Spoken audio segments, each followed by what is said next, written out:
श्रीमद् भागवत का ये एकादश स्कंद का श्लोक मुझे बहुत आकर्षित करता है।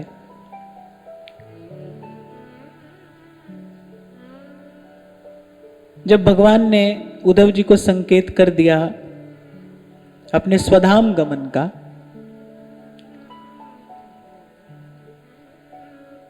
तो उदास हो गए उद्धव जी।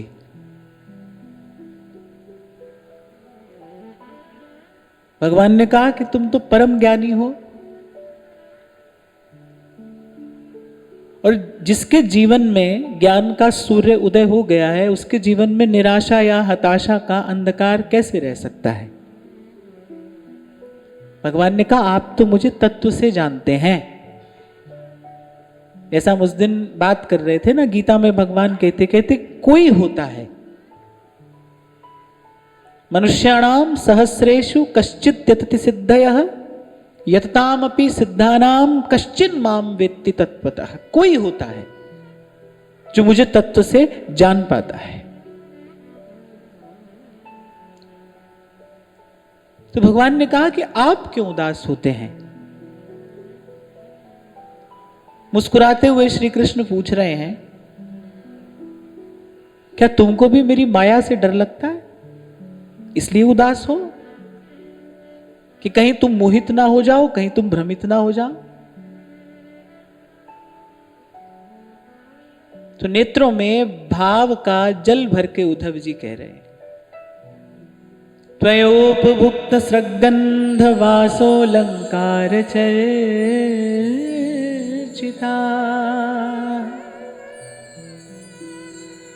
कह रहे प्रभु ये देखिए हमारे तन पर आपके प्रसादी वस्त्र हैं। आपकी कृपा से, आपके अनुग्रह से, जिस दिव्य अंगराग से आपके श्री अंग को चर्चित किया जाता है, श्रृंगार किया जाता है जिससे आपका, वही आप कृपा करके प्रसाद स्वरूप किंचित हमें भी देते हैं। और कह रहे ये भूषण बसन कह रहे सब आपकी प्रसादी तो है। और फिर कह रहे इतना ही नहीं, उच्छिष्ट भोजिनो दासास्तव मायां जये महि। ऐसा वाक्य कहीं और नहीं मिलता है, क्योंकि भगवान स्वयं कह रहे हैं भाई कोई हमारी कृपा से पार तो चला जाता है, लेकिन इस माया को कोई जीत नहीं पाता है। लेकिन यहां उद्धव जी कह रहे हैं कि आपकी माया को तो हमने जीत लिया है, आपकी माया से हमको कैसा भय है, आपकी माया से हमें कोई भय नहीं है। ऐसा वाक्य अन्यत्र पूरे भक्ति साहित्य में कहीं नहीं मिलता है जहां भक्त भगवान से कह रहा हो कि मैंने आपकी माया को जीत लिया है। संतों की वाणी में या तो ये बात कबीर जी कहते हैं, हम तो बच गए साहिब कृपा से, संत सबद लग उतरे पार। अरे हम तो बच गए साहिब कृपा से, संत सबद लग उतरे पार। कल भी मैं गुनगुना रहा था ना, दास कबीर जतन से ओढ़ी और ज्यों की त्यों धर दीनी चदरिया। ऐसा कौन कह सकता है। कल हम यही तो चर्चा कर रहे थे भाई, काजल की कोठरी है और इस पार से उस पार जाना है, और काजल की कोठरी में से कोई अछूता चला जाए कि कैसे कैसे संभव है, लगभग असंभव है। पर कबीर कहते हैं हम भाई पार चले गए और अछूते निष्कलुष ज्यों की त्यों धर दीनी चदरिया। जैसा निर्मल प्रभु ने भेजा था वैसे निर्मल प्रभु के पास जाने। तो ये जो श्लोक है ये मुझे इसलिए आकर्षित करता है कि बहुत बड़ी बात है। इसलिए मैं पुनः कह रहा हूं, पूरे भक्ति साहित्य में आपको ऐसा वाक्य नहीं मिलेगा जो भक्त भगवान से कह रहा हो कि मैंने आपकी माया को जीत लिया। पर कह रहे किस बल पर जीत लिया है, कह रहे आपके प्रसाद के बल पर। कह रहे आपका दिया उच्छिष्टामृत हमने पाया है, आपके दिए प्रसादी वस्त्र आभूषण हम धारण करते हैं। ये जो हमारे गले में पुष्पों की माला है ये भी आपका प्रसाद है। हमारे अंगों पे ये जो चंदन आदि दिव्य अंगराग सुशोभित हो रहे हैं ये भी आपकी ही कृपा प्रसादी है। तो आपके प्रसाद के बल पर हमने आपकी माया को जीत लिया है। ये बात आज मैंने इसलिए कही क्योंकि जिनकी वाणी की हम चर्चा कर रहे हैं, व्यास जी के जीवन में भी अगर कोई बहुत अनन्य निष्ठा देखी जाती है ना, तो वो प्रसाद के प्रति है। संत जो कहते हैं, संत जो करते हैं, वो सब उपदेश ही तो है, वो सब हम जैसे लोगों के लिए बनाया हुआ मार्ग ही तो है। तो इससे एक बात स्पष्ट हो जाती है कि भाई अगर जीवन में प्रसाद के प्रति निष्ठा हो जाए, अगर जीवन में प्रसाद के प्रति अनन्यता हो जाए, तो फिर उद्धव जी तो कह रहे हैं भाई आपका प्रसाद ऐसा है, आपके प्रसाद की सामर्थ्य ऐसी है कि आपके प्रसाद के बल पर तो कोई आपकी माया को जीत लेता है। माया को जीत लेता है माने जो प्रसाद के आश्रित है उसको आपकी माया का भय नहीं है। या फिर ऐसा कह लो कि जब तक तन पे और जब तक मन में आपका प्रसाद रहता है ना, तब तक आपकी माया निकट नहीं आती। और कल यही बात मैं आपको कहकर सुना रहा था, संसार रोगी नाम दारू, मैल लागे सच बिना। भाई कोई आश्रय चाहिए, कोई आधार चाहिए। या फिर आप ऐसा समझ लो, और सरल उदाहरण समझना हो तो भाई जैसे महाराज वाणी में कह रहे हैं ना, ये अग्नि का सागर है। अब अग्नि में किसी को कूदना हो और जलना भी ना हो तो क्या करेगा? वो क्या करेगा? फायर प्रूफ कपड़ा पहनेगा, फिर वो सुरक्षित है। ऐसे ही भाई इस संसार में रहना है और इस संसार से ही बचकर रहना है। आप देखो कितनी विचित्र स्थिति है, संसार में ही रहना है और संसार से ही बचना है। अब क्या करोगे? कोई युक्ति तो चाहिए, कोई आधार तो चाहिए। यहीं रहेंगे और यहीं से कैसे बचेंगे? कहीं चले जाओ भाई, कहीं हिमालय की सबसे ऊंची चोटी पर चले जाओ। और मैं कहता हूं हिमालय पर क्या, अभी मुझे लगता है 20-50 साल में तो आपको सुविधा मिलेगी, आप चांद पे चले जाओ, मंगल पे चले जाओ, यहीं पर कहीं भी चले जाओ। और मैं यहीं की बात क्यों करूं, श्री सेवक जी महाराज तो कह रहे हैं कि कहा भय किए कर्म यज्ञ दान देत देत, और फलन पाए उच्च उच्च देवलोक चढ़ही। और स्वर्ग आदि सिद्ध लोक में भी क्यों ना चले जाओ, पर हो तो संसार में ही, हो तो संसार में ही। तो संसार में ही रहना है और संसार से ही बचना है। तो एक बड़ा सुंदर और बड़ा अद्भुत और बड़ा मूल्यवान सूत्र इन संतों और इन भक्तों की वाणी से हमारे हाथ में आता है कि भाई जीवन में अगर प्रसाद की निष्ठा हो जाए तो फिर इस संसार में रहकर संसार से बचा जा सकता है। अब बात आती है भाई प्रसाद क्या है। अब जैसे मैं बोलूं प्रसाद, तो सबकी बुद्धि में क्या आता है? प्रसाद कहते ही ध्यान में आ जाती है पत्तल, है ना। पत्तल में सजी है जलेबी, लड्डू, हलवा, पूड़ी, माने ऐसा ही। जैसे हम प्रसाद कहते हैं तो हमारे मन बुद्धि में ऐसा ही कुछ आता है। हाँ, वो भी प्रसाद है, वो उच्छिष्टामृत है प्रभु का। पर मुझे लगता है जो परम प्रसाद प्रभु ने दिया है ना, गुरुवाक निर्मल सदा चानन, नित साच तीरथ मज्जना। गुरु का शब्द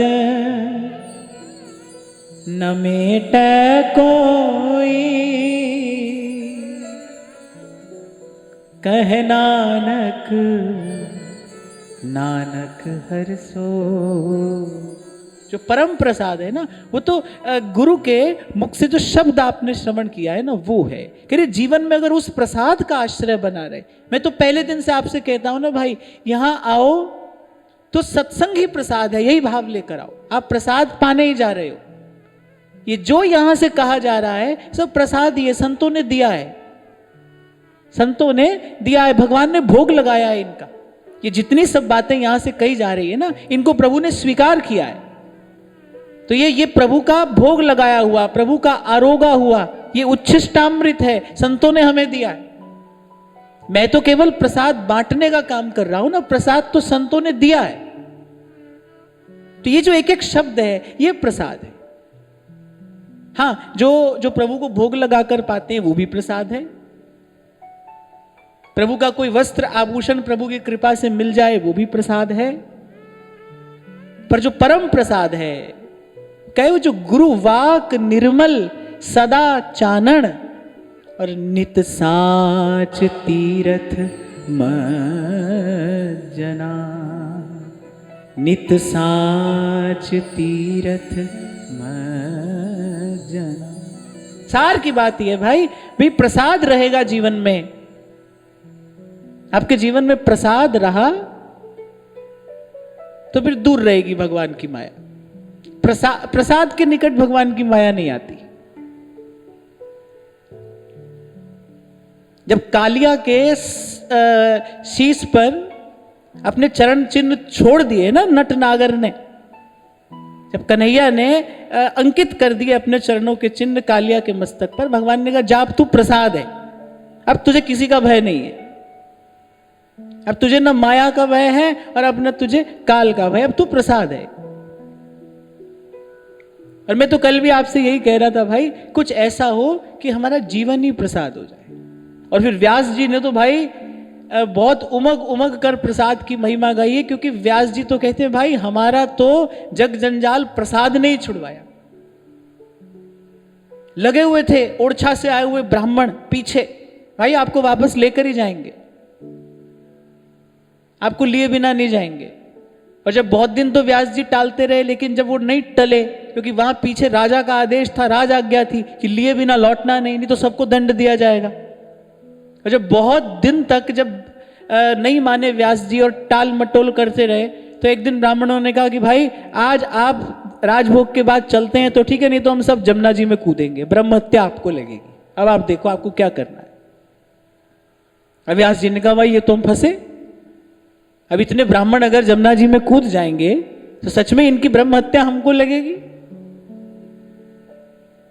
तो व्यास जी ने क्या किया, थोड़ा विलंब कर दिया, राधा वल्लभ लाल के दर्शन करने थोड़ा देर से पहुंचे, आरती हो गई थी और मंदिर में झाड़ बुहार करने वाली जो मेहतरानी जी थी वो लेकर जा रही थी अपने हिस्से की डलिया। व्यास जी ने कहा आरती है गई? बोली अरे महाराज आरती की कहाँ चली, तो प्रसादों बट गए हो। व्यास जी ने कहा प्रसाद भी बट गया? बोले हाँ। अब हाथ में डलिया थी, व्यास जी ने आप देखा न था, पीछे ब्राह्मण थे। व्यास जी ने कड़ी के दोना में से एक पकौड़ी उठाई, मुख में डाली,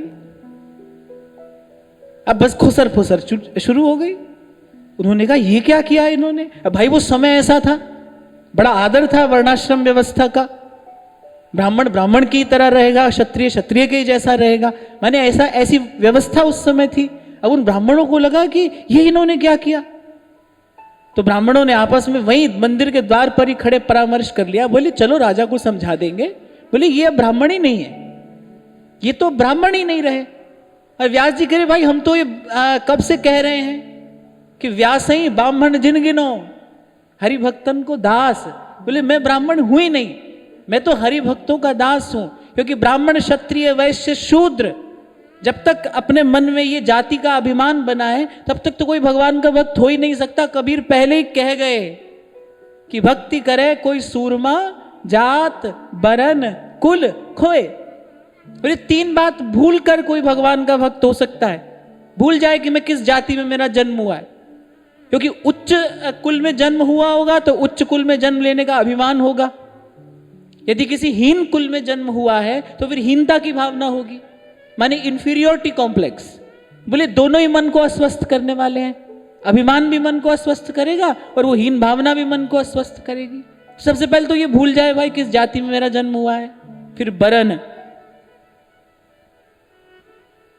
माने ब्राह्मण क्षत्रिय वैश्य शूद्र। बोले वहां पर ये परिचय चलता ही नहीं है। और फिर कह रहे कुल, ये बड़े श्रेष्ठ कुल में जन्म हुआ है भाई, इसलिए हम सोचें कि पंक्ति में हमें आगे खड़ा कर दिया जाएगा। बोले ना ना ऐसी भी कोई बात नहीं। बोले इन सबको भूल कर, कहने का तात्पर्य जब जात बरन कुल कहते हैं ना, तो कहने का तात्पर्य अपने देहाभिमान को बिल्कुल छोड़कर। पहले भी मैंने आपसे कहा था भगवान के सामने कौन जाए, भगवान के सामने ना ब्राह्मण क्षत्रिय जाए, भगवान के सामने न कोई स्त्री पुरुष जाए। भगवान तो कह रहे हैं कि सन्मुख होई जीव मोहि जब ही, जब जीव मेरे सन्मुख आता है। और जीव माने आप भी मैं भी। और फिर वो तो ऐसा है, चींटी के पगनू पुर बाजे तो भी साहिब सुनता है। इसलिए महाराज वाणी में बड़ी सुंदर बात कहते हैं, जी जंत सब तुद उपाए और जित जित पाना तित तित लाए। सब कुछ कीता तेरा होवे नाहिन किछ असाड़ा जी। तू मेरा राखा सबनी थाई। प्रभु की यही कृपा करुणा दया देखकर ही तो संत कहते हैं चींटी के पग नूपुर बाजे तो भी साहेब सुनता है। और भगवान कह रहे भाई हमारे सन्मुख जब जीव हो जाता है, हाँ एक बात तो भाई हर युग हर काल में सत्य है, जीव मनमुख है। कोई भी हो, मनमुख माने स्वार्थ में ही तो लगा है। विषय के सुख को ही सुख समझे बैठा है। ये जो सुख बुद्धि है इसी को दुर्मति कहा है संतों ने। महाराज वाणी में कहते हैं रे मन ओट लेउ हरि नामा जाते दुर्मत सगल विनाश है और पावे पद निर्वाणा।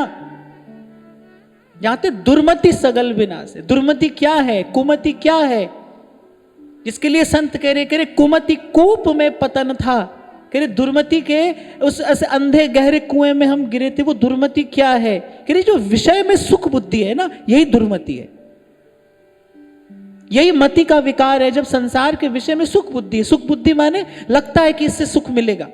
देखो बड़ी बड़ी बात करते रहो, पर जीवन में अगर किसी भी प्रकार से संसार का संग्रह, संसार का आकर्षण, संसार की इच्छा लालसा है तो कहीं ना कहीं उसमें सुख बुद्धि है ना, तभी तो है।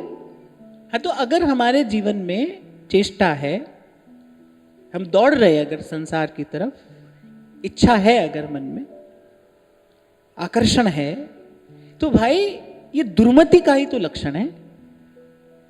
यही तो दुर्मति है कि जब संसार के विषय में सुख बुद्धि हो। देखो वो ध्यान से सुनो और समझने का प्रयास करना कि आपके प्रारब्ध का जो सुख भोग है ना, वो बिना इच्छा के भी आ ही रहा है, आ ही रहा है, आया भी है, आ भी रहा है और आएगा भी।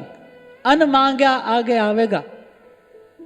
हमको करना क्या है, हमको देखना ये है कि भाई हम चाहते हैं या नहीं चाहते हैं। मैं बार बार आपसे कहता हूं कि और अंतर से संसार का अभाव हो जाए, संसार का अभाव हो जाए अर्थात बाहर की किसी परिस्थिति को बदलने से कुछ नहीं होगा भाई, कुछ नहीं होगा। कपड़ा बदलो, 2-4 माला अधिक पहन लो। मैं तो एक और बात आपको कहता हूं कि विरक्त होकर और गृहस्थ का सा आचरण, गृहस्थ का सा संचय करने की अपेक्षा कहीं अच्छा है गृहस्थ होकर आप विरक्त की भांति रहें, क्योंकि संतों की आज्ञा रही है। कबीर कह रहे हैं, कहने कह कबीर काया ना जा रहे, घर में रहे उदासी और अपना सा जीव सबको जाने, सहज मिले अविनाशी। मैं कई बार कहता हूं, आज फिर कह रहा हूं कि भाई जैसा समय आ रहा है, पंडित रामकृष्ण दास बाबा, ये आज से शायद 70-80 बरस पहले की घटना होगी। उनके पास द्वारिका के एक बहुत समृद्ध व्यक्ति आए, बड़े संस्कारी थे। पंडित बाबा से आज्ञा लेना चाह रहे थे कि मैं भजन करना चाहता हूं, मैं विरक्त होकर यहां वृंदावन में भजन करना चाहता हूं। पंडित बाबा ने कहा कि कितने दिन रुकोगे? बोले 3 दिन। पंडित बाबा बोले 2 ही दिन में लौट जाओ। कौन इष्ट है? उन्होंने अपने मन का सब भाव पंडित बाबा से कहा। पंडित बाबा ने संकेत कर दिया, उपासना का संकेत कर दिया कि ये तुम्हारा मार्ग है, इस पर चलो और जाओ अपने घर में अतिथि अभ्यागत की, साधु संत की, हरि हरिजन की सेवा करते हुए भजन करो।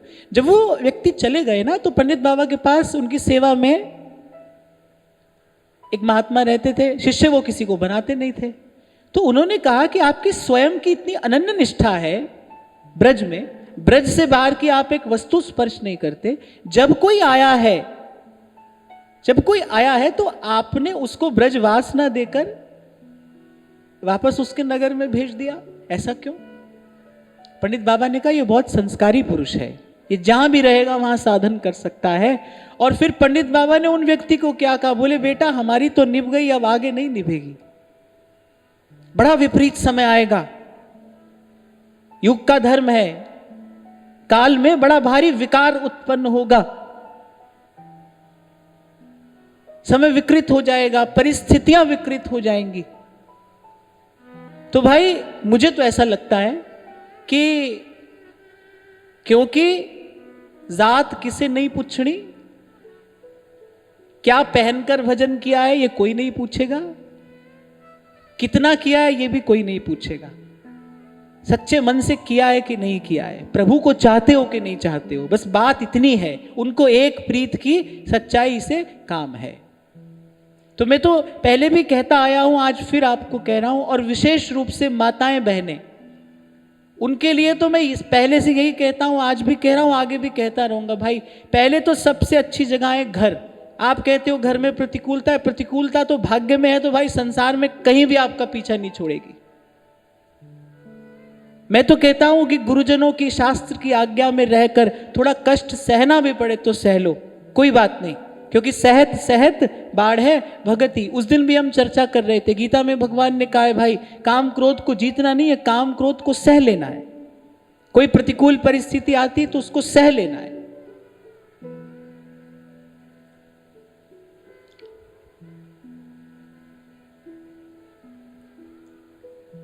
एक बड़ी अच्छी बात मुझे ऐसी उस दिन सुनने को मिल गई। कहते हैं कि रावण का ही भेष धर के श्री जानकी जी का अपहरण करने आया होता तो उसका अपराध क्षम्य था, उसको क्षमादान मिलता। कहने पर साधु का वेश धर के आया इसलिए अपराध अक्षम्य हो गया। जब तक 100% भगवत प्राप्ति की ही इच्छा मात्र न रह जाए, बाकी सारी इच्छाएं विदा हो जाएं, तब तक तो मैं कहता हूं भाई अपने आप को साधु का वेश धारण करने के योग्य समझना ही नहीं चाहिए। ये तो वो वेश है भाई, भगवान भी इसको देखकर प्रणाम करते हैं। साधु का वेश तो परम पवित्र है, भगवान भी उसका आदर करते हैं, भगवान भी उसको नमन करते हैं, प्रणाम करते हैं। तो मुझे लगता है जब तक प्रभु के अतिरिक्त कोई और वासना है तब तक साधु का वेश धारण करना ही नहीं चाहिए। और जब केवल प्रभु की इच्छा रह जाए तब भाई वेश धरा कि नहीं धरा, इस बात का कोई बहुत अधिक अर्थ रह नहीं जाता। जाहे लागी लगन घनश्याम की, तब सुधि नहीं रहती भाई।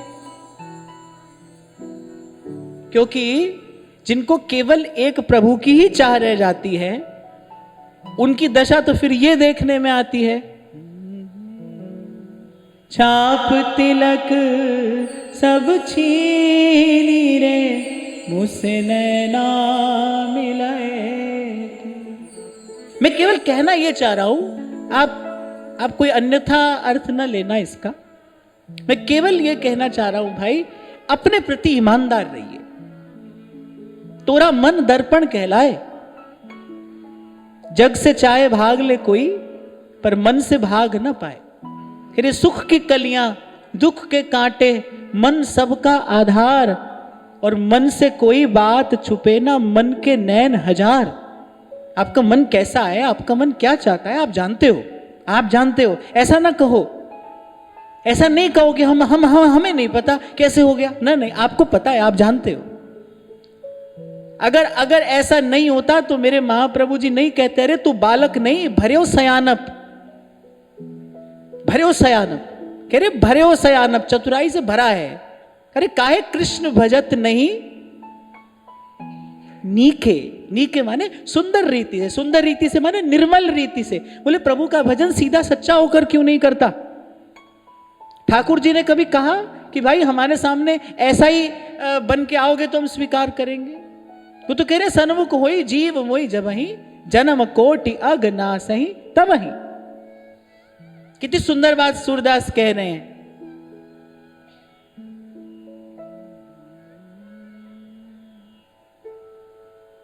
बैठे सब सभा हरिजू की। प्रभु ने अपना द्वार सबके लिए खोल के रखा है भाई। बैठे सब सभा हरिजू की,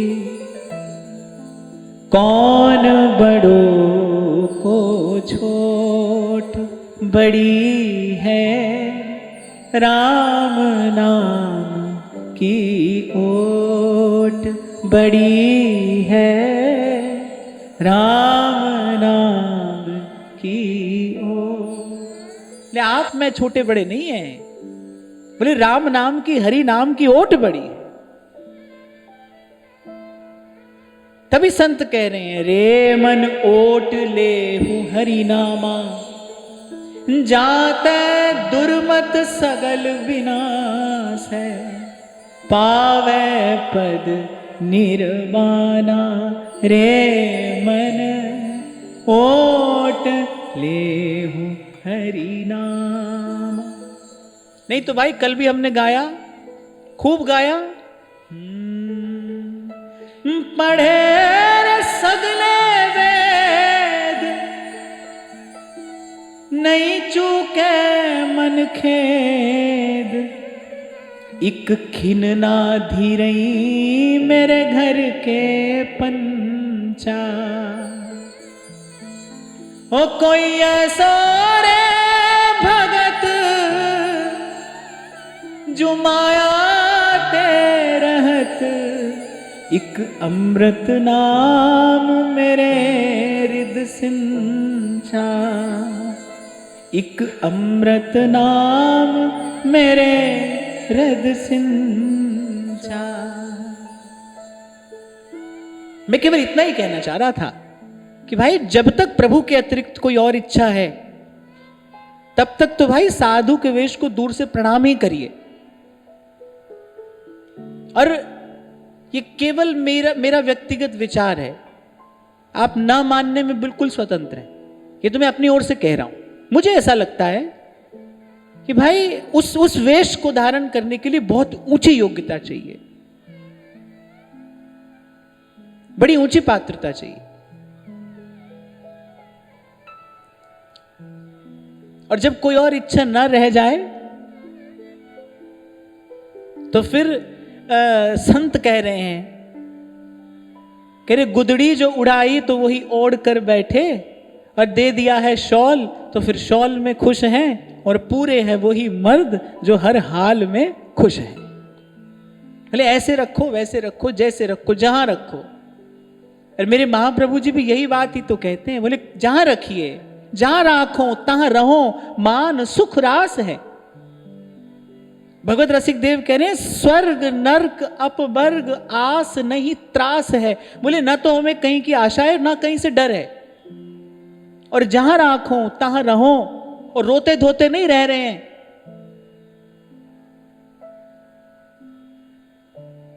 मैं कल भी आपसे कह रहा था ना, जब श्रवण करो तो प्रयास करो रोम रोम कान हो जाए। जैसे भगवान के भक्त जब दर्शन करते हैं ना तो कह रहे रोम रोम नेत्र हो जाता है, ऐसे जब संत की बात सुनो तो रोम रोम कान हो जाए। क्या कह रहे हैं संत? स्वर्ग नरक अपवर्ग आस नहीं त्रास है। आस माने आशा, इच्छा, त्रास माने डर। बोले ना स्वर्ग की इच्छा है ना नरक का डर है। जहां राखो तहां रहो, मान सुख रास है। और कह रहे जहां रखोगे वहां रहेंगे, और कैसे रहेंगे? मान सुख रास है, माने आनंद में रहेंगे। बस इतना हमें दे दीजिए। देहु दया कर दान न बिसरो के लिको, भगवत बलित तमाल बिलो कुबेर को। बस आप याद रहें, आपकी विस्मृति ना हो जाए।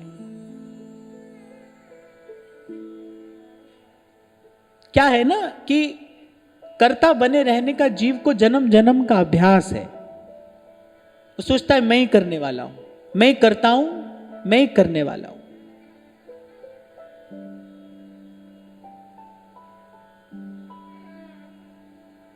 और वहां संत कह रहे हैं जी जंत सब तेरा, कहो नानक सब तेरी वड्याई, कोई नाम न जाने में। तो ये जो कर्तापन है ना, ये हमारे स्वभाव में आ गया। हमारे मन सबके करे ऐसे अंत में अपने अपने दांतों तले वो वस्त्र का छोर द्रौपदी ने दबा लिया। तब तक भी उसको लगा कि शायद मैं कुछ कर सकती हूं, तब तक तो कोई हलचल नहीं हुई। रो रही है, एक एक के आगे जाकर याचना कर रही है। उसी दृश्य की भावना करके संत कह रहे हैं संग सखा सब तज गए, कोई ना निभयो सा। अरे सामने ही तो बैठे थे 5 पति, एक धर्म का स्वरूप है, एक का बल में कोई तोड़ नहीं है, एक का बल में कोई तोड़ नहीं है, एक विद्या बुद्धि और बल तीनों से युक्त है। कोई रूप की खान है, कोई गुण की, और वो पांचों ही तो मुख नीचा किए, लज्जित मुख, नत मुख नीचे बैठे हैं, कोई कुछ भी नहीं कर पा रहा है। अरे और तो और गंगा के पुत्र बैठे हैं।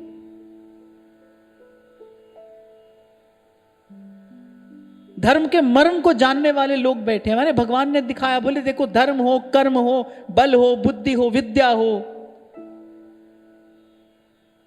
लेकिन जीव की इस संसार के ताप से रक्षा करने वाला कोई नहीं है, कोई भी नहीं है। और कहने सब मिल जाएं।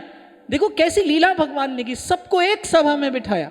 धर्मराज, गंगा पुत्र, गुरु द्रोण,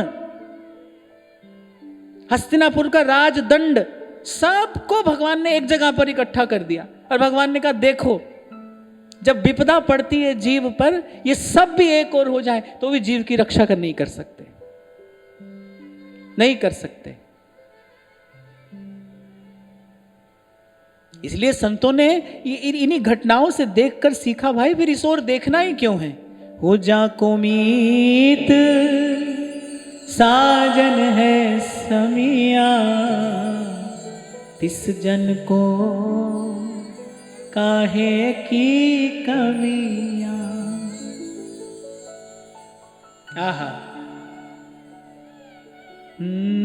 औखी घड़ी न वेखण देई, अपना बिरद संभाले। अरे द्रौपदी के जीवन में उस दिन वो कष्ट की घड़ी कब तक थी, जब तक यहां वहां देख रही थी, बस। खैर मैं तो आपको ये बता रहा था कि अंत में, क्योंकि एक वस्त्रा थी उस समय, अभी ऋतु स्नान नहीं किया था, एक ही वस्त्र लपेटा था, उसको भी दांतों तले दबाया। और तब तक विपदा रही जब तक यहां वहां देखती रही। और जैसे ही दोनों हाथ उठा दिए, दोनों हाथ उठाए माने श्रीमद् भागवत में यही कहा है भगवान वेदव्यास से, कह रहे दोनों हाथ उठा दिए, माने कि भाई अब तो वस्त्र जा रहा है, अब कोई मार्ग नहीं है मेरे पास। पर खैचत खैचत दो भुज था के, दुशासन गयो हरि रे, चीर बढ़ायो मुरारी, चीर बढ़ायो मुरारी रे, होन नदीनी उघारी। संतों ने कहा भाई उसकी ओर क्यों ना देखें, औखी घड़ी न वेखण दे, अपना बिरद संभाले, हाथ दे राखे अपने को, अपने को। या एक बात और ध्यान से सुन लेना, कहने हाथ दे राखे किसको? अपने को, जो समर्पित है, जो मान गया है मोह से भया न होएगा और साहिब करता मोर। हाथ दे राखे अपने को।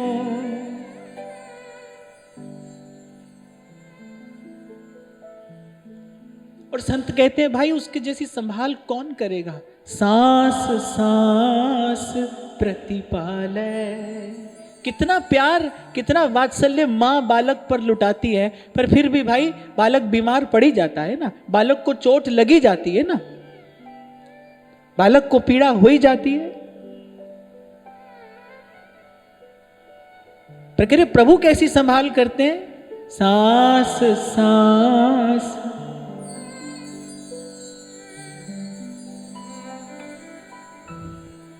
प्रतिपाले, तत्तिवाऊ न लग गई, पार ब्रह्म सरनाई। तत्तिवाऊ न लग गई, पार ब्रह्म सरनाई। चौगिर्द हमारे राम का दुख लगे ना पाई। तत्तिवाऊ न लग गई, पार ब्रह्म शरणाई। इसलिए संत कह रहे हैं व्यास बढ़ाई छोड़ के, हरि चरणन चित जो, दम दम सदा संभालदा। इसको कहते हैं हर दम का साथी। क्यों? प्रभु सच्चे साथी हैं। मीरा कह रही है हमारा जन्म जन्म रा साथी, थाने ना बिसारूं दिन राती। कह रहे अब ये भूल नहीं करूंगी मैं, अब ना रहूंगी मैं अटकी। मेरा मन लाग्यो हरि जी सू, अब ना रहूंगी मैं अटकी। मीरा के प्रभु गिरधर नागर, प्रभु गिरधर नागर।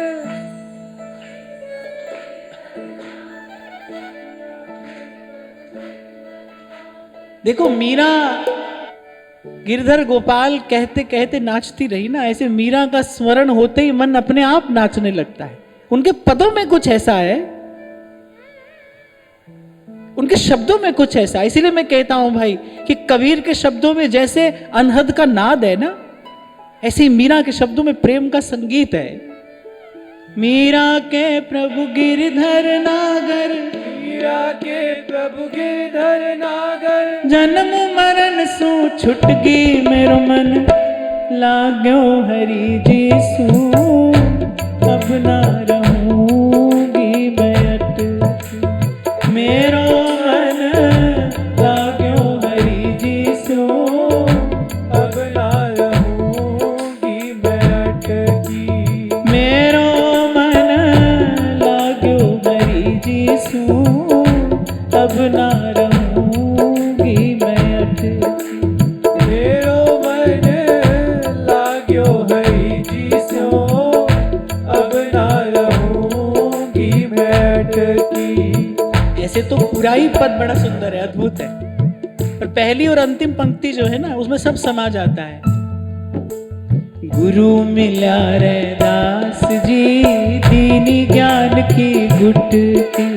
गुरु मिला रे दास जी, दीनी ज्ञान की गुटकी। गुरु मिला रे दास जी, दीनी ज्ञान की गुटकी। गुरु मिला रे दास जी, दीनी ज्ञान की गुटकी। मीरा के प्रभु गिरधर नागर, मीरा के प्रभु गिरधर नागर। मीरा के प्रभु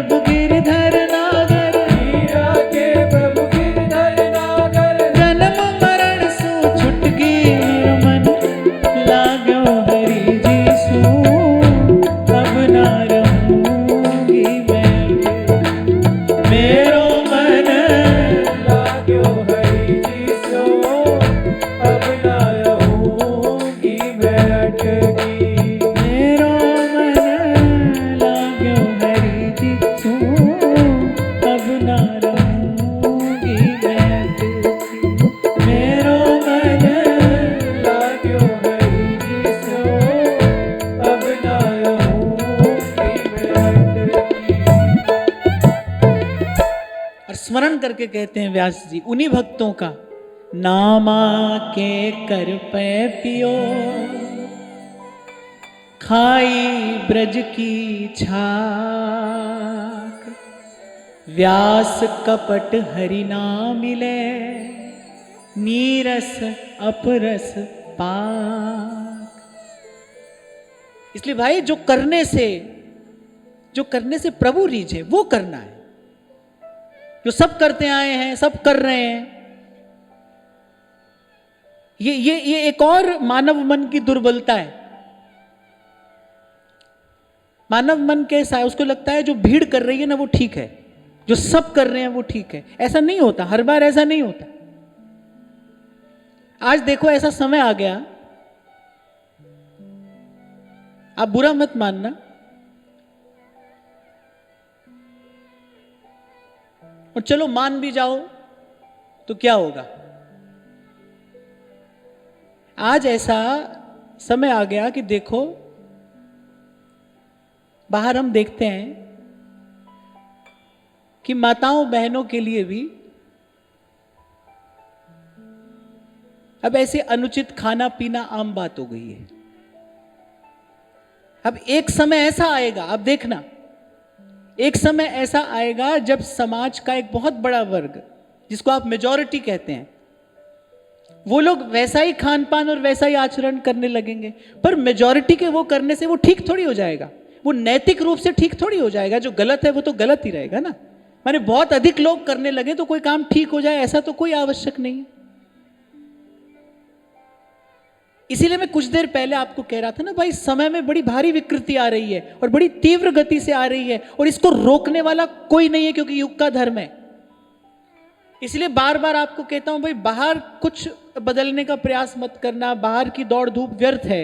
जो बदलना हो अपने भीतर बदलना, अपने विश्वास को सुदृढ़ करिए।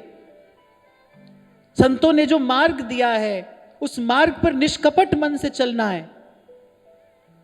संतों के शब्द गूंजते रहे हमारे कान में, यही दीपक हाथ में लेकर आगे बढ़ना है।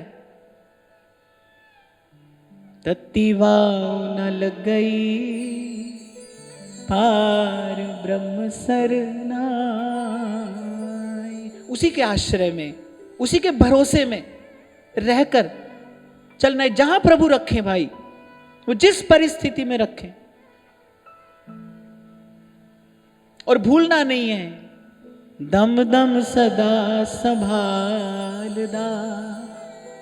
बस आपने क्या करना है, दम ना बिरथा जाए, वो हरदम संभालेगा। हमारी तरफ से प्रयास क्या हो भाई, कोई भी दम माने कोई भी सांस उसके स्मरण के बिना ना जाए। दम ना बिरथा जाए, दम ना बिरथा जाए, भूलना नहीं है। सबना गल्ला समर्थ स्वामी, सो क्यों मनो बिसाए। सबना गलना माने भाई तू जैसा भी है, खोटा है, खरा है, भला है, बुरा है, अरे उसमें निभाने की सामर्थ्य है, वो निभाता है भाई। बस यहां संत कह रहे एक मांग है, कह रहे नामा के कर पै पियो। नामदेव के हाथ से दूध पीता है कि नहीं पीता है, और ब्रज की खाई छाक, और यहां ब्रजवासियों के घर जा जाकर मांग मांग कर चुरा चुरा कर खाता है कि नहीं। अरे पर व्यास कपट हरि ना मिले, नाचे गावे चित्र बनावे करे काव्य चटकीली। अरे पर सांच बिना हरि हाथ ना आवे, सब रहनी है ढीली। व्यास कपट हरि ना मिले नीरस अपरस पाग। खूब खूब अपरस करते रहो, कृपा भाई नहीं, इससे नहीं मिलता है, इससे नहीं मिलता है। सच्चो सच्चा सच पतिजय, गुरु प्रसादी अंदर भीजय। मैं तो पहले दिन से बस यही आपको कहता हूं, हाँ इतना जरूर ध्यान रखना चाहिए भाई कि हमारी वेशभूषा सात्विक हो, माने ऐसी हो कि उसको देखकर किसी के मन में विकार आने की संभावना ना हो, अपनी ओर से ऐसा प्रयास ना हो। बाकी तो भाई किसी के मन चित्त पर हमारा कोई अधिकार नहीं है, पर हमारी ओर से कोई ऐसा प्रयास ना हो। होता है कभी कभी ऐसा भी मन होता है, हम चाहते हैं किसी को अपनी ओर आकर्षित करना, और वो हमारी चेष्टा में साफ झलक जाता है, हमारे हाव भाव में वो साफ झलक जाता है। तो अपनी वेशभूषा सात्विक हो, खान पान सात्विक हो, रहना सहना सात्विक हो, इतना ही करना है। पर बाकी तो ध्यान किस बात का रखना है कि कभी कभी मन में कपट ना आ जाए।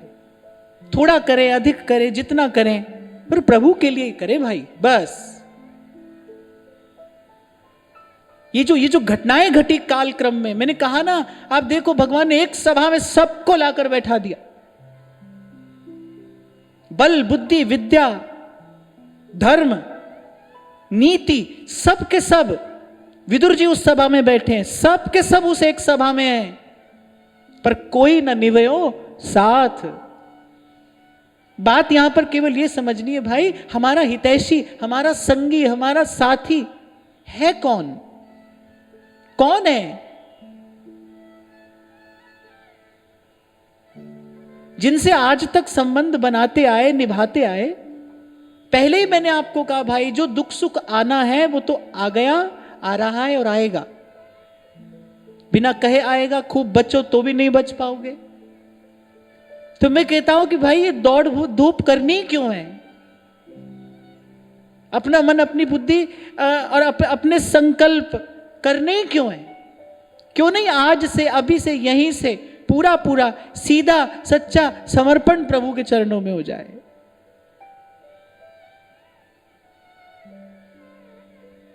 सीधा सच्चा समर्पण। मेरे राम राय, मेरे राम राय, जू राखे त्यों रही है। मेरे लिए तो भाई ये दो पंक्तियां मंत्र है, मैं तो मंत्र की तरह जपता हूं इनको।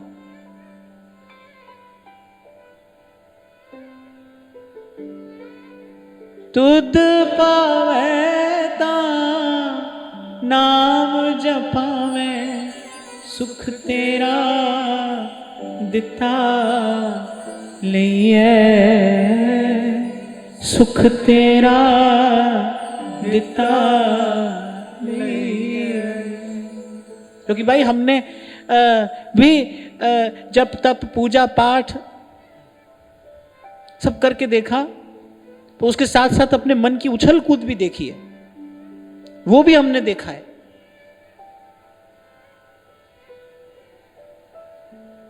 आप अपने हो इसलिए आपसे कह रहा हूं, हमको यहां सुख मिला भाई आकर। जू राखे त्यों रही, जब हमने भी दोनों हाथ खड़े कर दिए ना, मुंह से भया न होएगा साहेब करता मोह। और आज जब प्रभु की कृपा से प्रभु ने दिखाई अपनी एक झलक, तो वो देख कर लगता है भाई, जैसे ध्रुवदास जी कहते हैं ना, अरे कहां तू कहां वृंदा विपिन, आन बन्यो भल बान। हम क्या कर रहे थे? हम किससे क्या प्राप्त करना चाह रहे थे? सुख तेरा दिता लइए, सुख तेरा दिता लइए।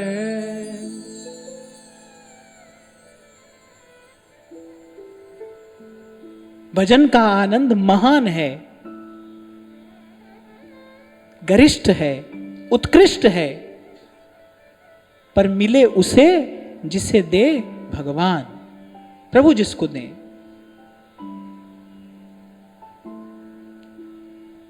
अब कोई पूछ सकता है भाई ऐसा क्यों है प्रभु इसको दे उसको ना दे?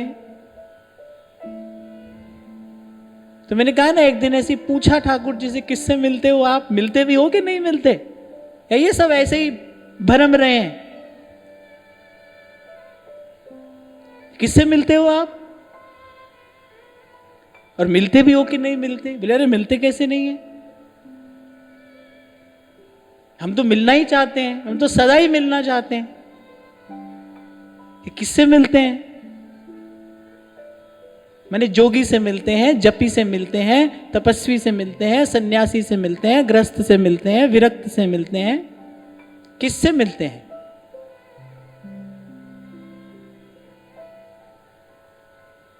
तो उत्तर देते हैं, भाई ये बड़ी बड़ी बातें तो हमको नहीं आती हैं। बोले जो केवल हमें चाहता है हम उससे मिलते हैं, हमको चाहता है हम उससे मिलते हैं। बस केवल चाहने से ही मिल जाते हैं आप? बोले हाँ, बस केवल चाहने से ही मिल जाते हैं। बोले कुछ करने से नहीं मिलते हैं, कोई स्वांग धरने से भी नहीं मिलते हैं, ना करने से मिलते हैं ना धरने से मिलते हैं। और कोई आपके लिए मर जाए तो बोले ना मरने से मिलते हैं, प्राण दिए ये प्रेम ना पहिए। फिर जो मैं चाहता है उसको मिलते हैं। और मैं ऐसी दोनों कान पकड़ के हाथ जोड़कर बड़ी विनम्रता पूर्वक आपको ये कह रहा हूं कि इस संसार में, इस सारे अस्तित्व में, इस जीवन में प्रभु के मिलने से सहज और कुछ भी नहीं है। वो इतनी सहजता से मिलते हैं, इतनी सरलता से मिलते हैं। सुख तेरा दिता लइए, सुख तेरा दिता लइए। जैसे कभी कभी कोई बात रह जाती है आपके मन में, जाती नहीं कहीं। जैसे कभी कभी सुना था, वो बात रह गई मन में।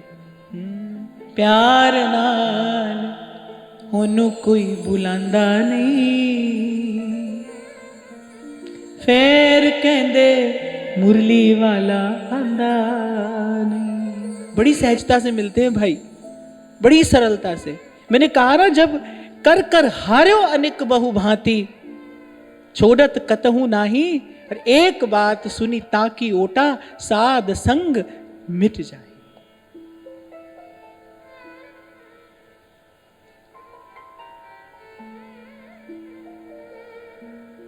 इसीलिए कहा है व्यास जी ने, व्यास भरोसे कुंवरी के, सोवत पाम फसा। क्योंकि भाई और सब तो करके देखा, बहुत देखा।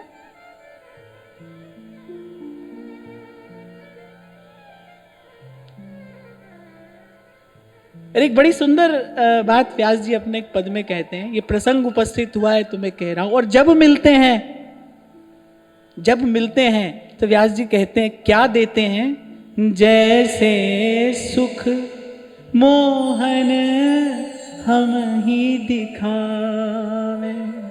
कहिए, जैसे सुख मोहन हम ही दिखावे, ऐसे सुख भुक्ति मुक्ति के भोगी, ऐसे सुख भुक्ति मुक्ति के भोगी, सुपने हूं नहीं पावे।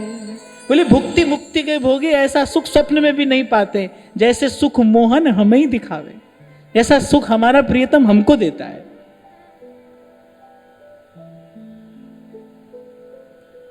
जैसे किसी का पति बड़ा प्रेम करता हो, बड़ा ध्यान रखता हो, ऐसे कभी कभी सेवा करने वाले पति भी होते हैं, सेवा करता हो, तो आप देखो वो जो स्त्री होती है ना, उसका गर्व कई गुना बढ़ जाता है।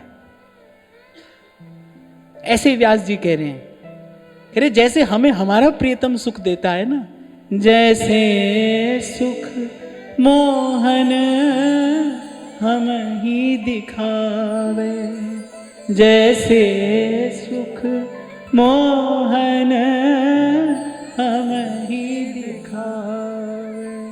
एक और बात मैं अपनी ओर से कहना चाहता हूं। यहां बड़ा भावुक प्रसंग ये उपस्थित हुआ है। शायद 2 दिन पहले भी जब हम रूप ध्यान की बात कर रहे थे, तो मैंने कहा था कि नाम का जप, नाम का स्मरण एकांत में भी हो सकता है, सबके साथ भी हो सकता है, पर जो रूप का ध्यान है उसके लिए एकांत अपेक्षित है। ऐसे ही मैं फिर बड़ी विनम्रता पूर्वक ये बात आपको कह रहा हूं, प्रभु समर्थ हैं, वो तो राई को पर्वत करे और पर्वत राई माई, जब जो चाहे जैसा चाहे वैसा करें। पर अपना छोटा सा अनुभव मैं बहुत संकोच से आपको कह रहा हूं कि वो मिलते एकांत में ही है। वो जो आत्मा को प्रथम स्पर्श होता है ना उनका, वो एकांत में ही होता है। वो जो क्षण है, वो क्षण है, वो कहीं निपट निगूढ़ एकांत के बाद ही इस आत्मा को उपलब्ध होता है। बाहर भी एकांत और भीतर भी एकांत। इसीलिए कुछ क्षण पहले मैंने आपसे कहा कि जब तक कोई और इच्छा है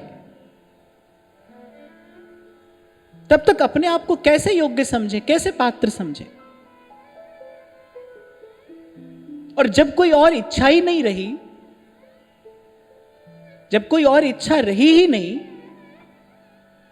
तो फिर उसके बाद अपना कोई संकल्प कैसा। तो किसी भी स्थिति से, किसी भी दृष्टिकोण से आप अगर अब विचार करें तो आपको यही आना पड़ेगा, आपको यही आना पड़ेगा कि जचे जिस तरह नाच नचाओ। ये भक्ति भाव का प्राण तत्व है। ये जो भावना है, ये उपासना का, भक्ति भाव का प्राण तत्व है। इसीलिए महाप्रभु कह रहे हैं कि जहां जाए भाई, इसीलिए संतों ने अनुकरण किया है इस सिद्धांत का, अनुसरण किया है कि जहां राखो तहां रहो और मान सुख रास है। केवल आदि बात ना सुनना, वो कह रहे हैं जहां रखोगे वहां रहेंगे। और कैसे रहेंगे? मान सुख रास है, आनंद में रहेंगे। माने कोई शिकायत नहीं होगी, खींचातानी नहीं होगी, किंतु परंतु नहीं होगा, मान सुख रास है। देखो भाई, रहते तो सभी हैं क्योंकि रहना पड़ता है और कोई विकल्प ही नहीं है। परबस जीव तो परबस है भाई, प्रारब्ध के बस में है, रहना ही पड़ता है। ये जो महाप्रभु ने कहा है ना, जो पे कृष्ण चरण मन अर्पित करी है कहां नवग्रह रंक। तो आप देखो पूर्व पक्ष क्या है, करी है कहां नवग्रह रंक। ये तो महाप्रभु ने उत्तर पक्ष कहा है। पहले कहा है जो पे कृष्ण चरण मन अर्पित, उसके लिए ये होता है कि माने भाई वो जैसे होता है ना, वो ग्रह नक्षत्र की रेंज से बाहर चला जाता है। पर ये कौन जाता है? जो पे कृष्ण चरण मन अर्पित। जब प्रभु के अतिरिक्त, प्रभु की प्रसन्नता के अतिरिक्त, प्रभु की अनुकूलता के अतिरिक्त कोई और वृत्ति, प्रवृत्ति, आचरण रहे ही नहीं, उसके लिए ये बात कही जा रही है।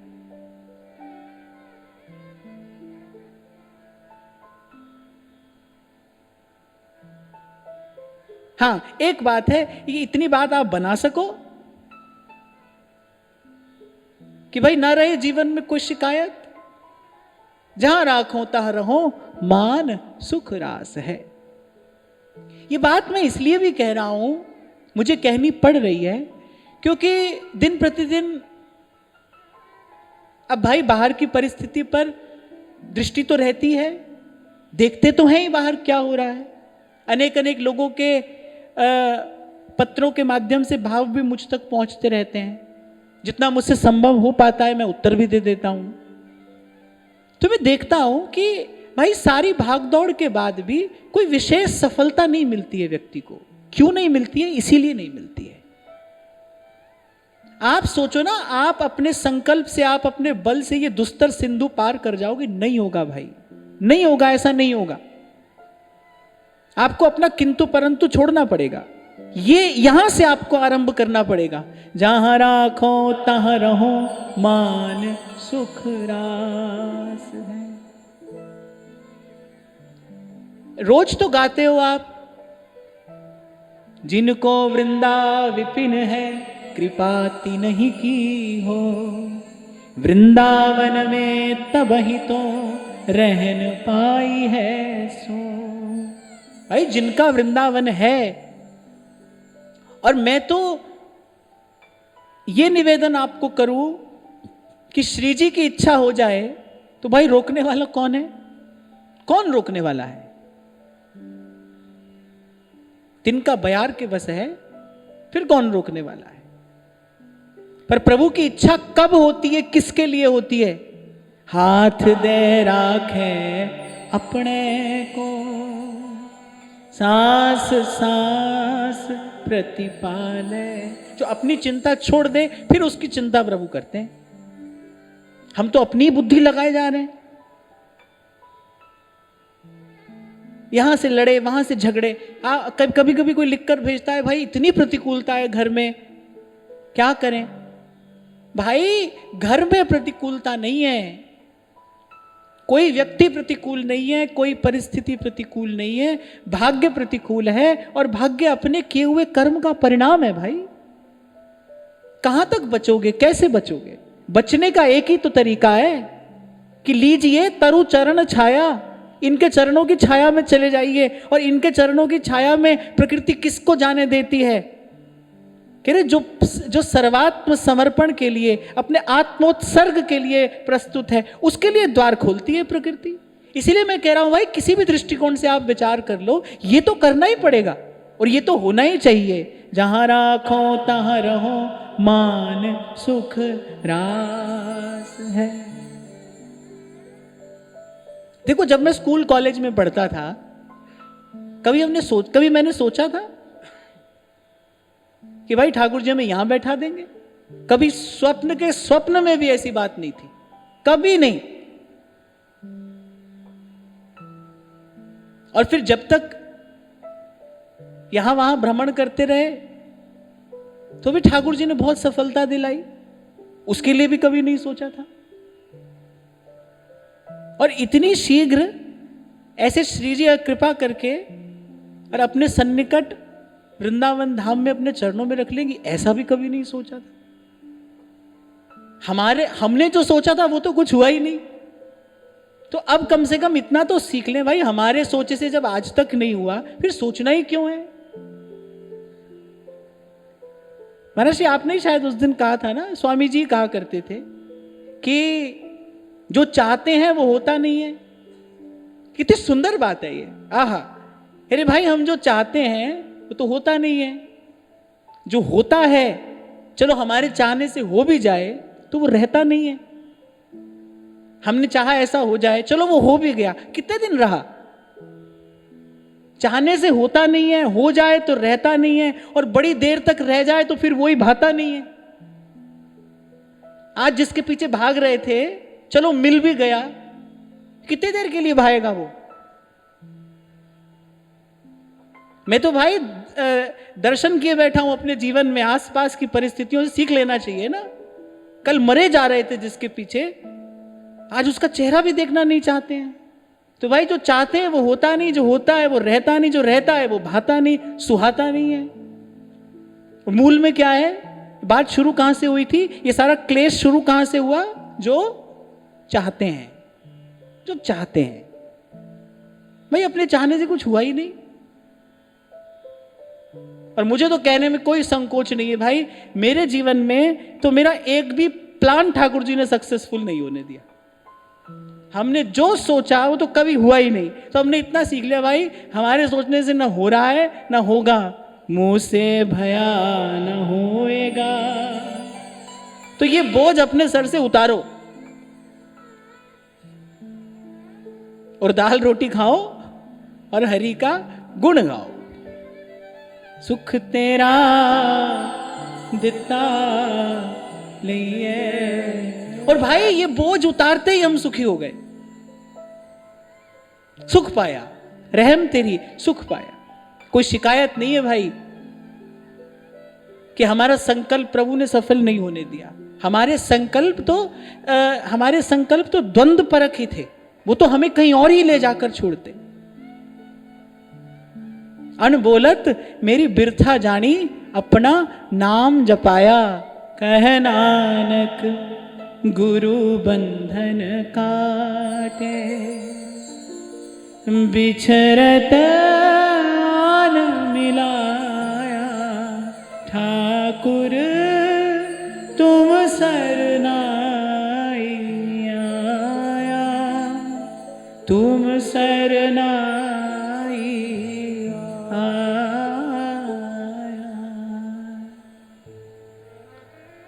तो प्रभु जो आपकी इच्छा हो सो हो।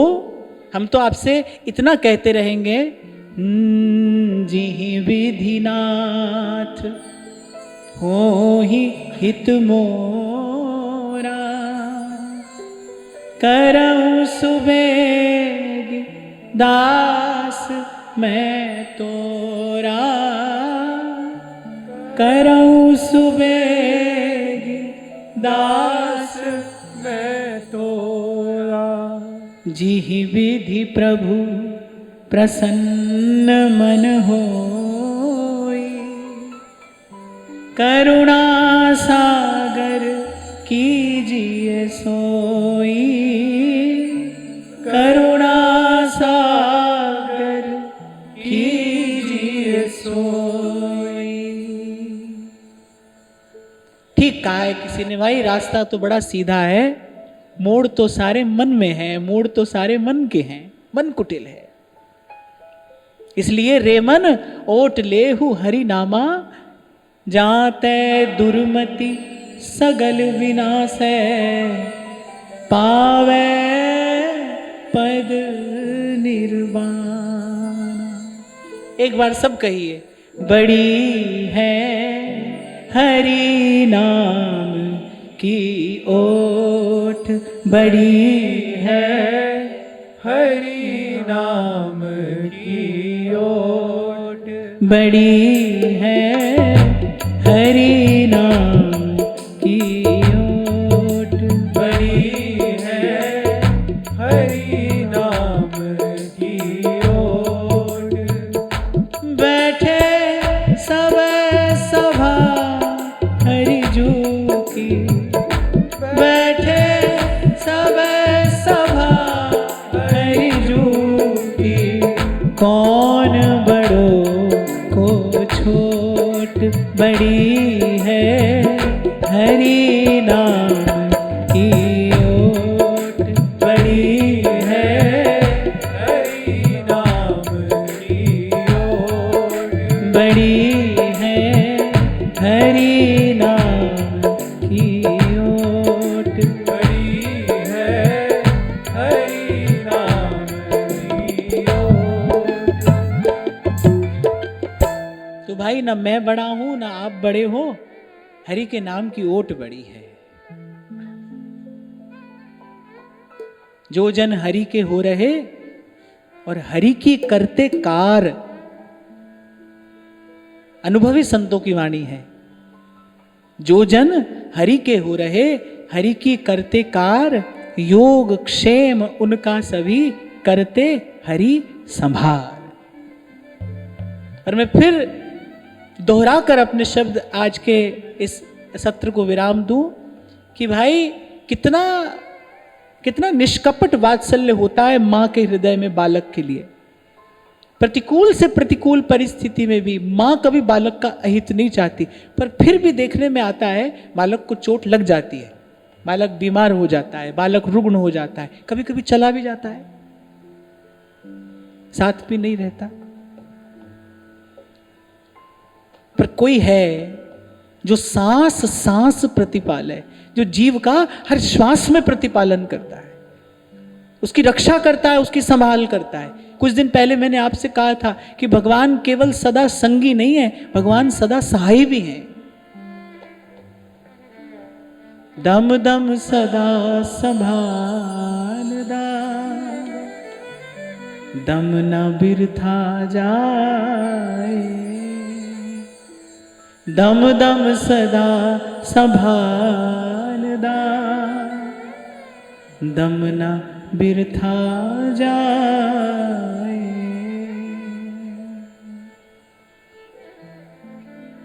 कह रहे हम आदमी हां एकदमी। कह रहे ये जो जीवन है ना, एकदम की बात है, आए फिर न आए, ना जाने तेरे सांस का फिर आवन होए न होए। इसलिए जो आई है इसी को सफल कर लेना है। दम न बिरथा जाए, दम न बिरथा जाए।